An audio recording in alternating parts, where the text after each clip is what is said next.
এই বাবুর্চি কোনো সাধারণ বাবুর্চি নয়, ওনাকে জাপান থেকে আনা হয়েছে।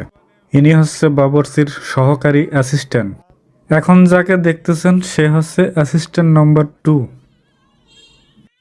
আর ওনারা হচ্ছে বিশেষ মেহমান। এই দুইজনের পাশের জন হচ্ছে আমাদের সেই প্রাণপ্রিয় ওস্তাদ। ইতিমধ্যেই দেখা যাচ্ছে জাপানের বাবুর্চি সে চুলায় আগুন লাগিয়ে দিয়েছে। কি রান্না হবে এখন সেই রান্নার মশলাগুলো দেখুন। এটা বিরিয়ানির জন্য দুধ, বিভিন্ন প্রকার মশলা এখানে প্রস্তুত করে রেখেছে আমাদের প্রাণপ্রিয় সেই বাবুর্চি। এদিকে মশলা দেখাতে দেখাতে যে বাবুর্চির তেল গরম হয়ে গেছে, মনে হচ্ছে এখন সে পেঁয়াজ ঢালবে। দেখুন আর সব মশলা। ওনারা হচ্ছে আমাদের বিশেষ মেহমান, ওনাদের শীত একটু বেশি লেগে গেছে। ওইদিকে অ্যাসিস্ট্যান্ট 2 তার পিছনে আরো কিছু অতিথি চলে এসেছে অলরেডি। ওনারা সবার সঙ্গে মুসাফা করার জন্য ব্যস্ত হয়ে গেছে। এখন দেখুন বাবুর্চির রান্নার কার্যক্রম শুরু হয়ে গেছে। তেল গরম হয়ে গেছে, তার ভিতরে পেঁয়াজ ঢালছে বাবুর্চি সাহেব। পেঁয়াজ ঢালা শেষ, এখন বাবুর্চির নাড়ার পালা।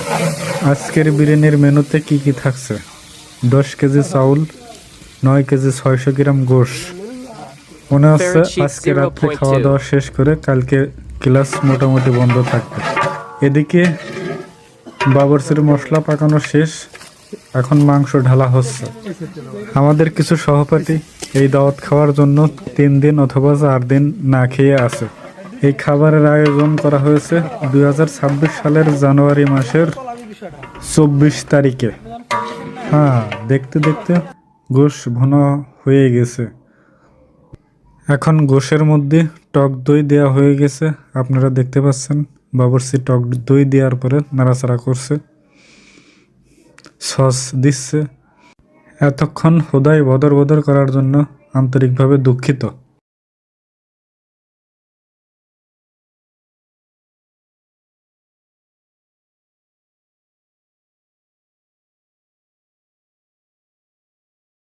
Follow Farad Sheik 0.2.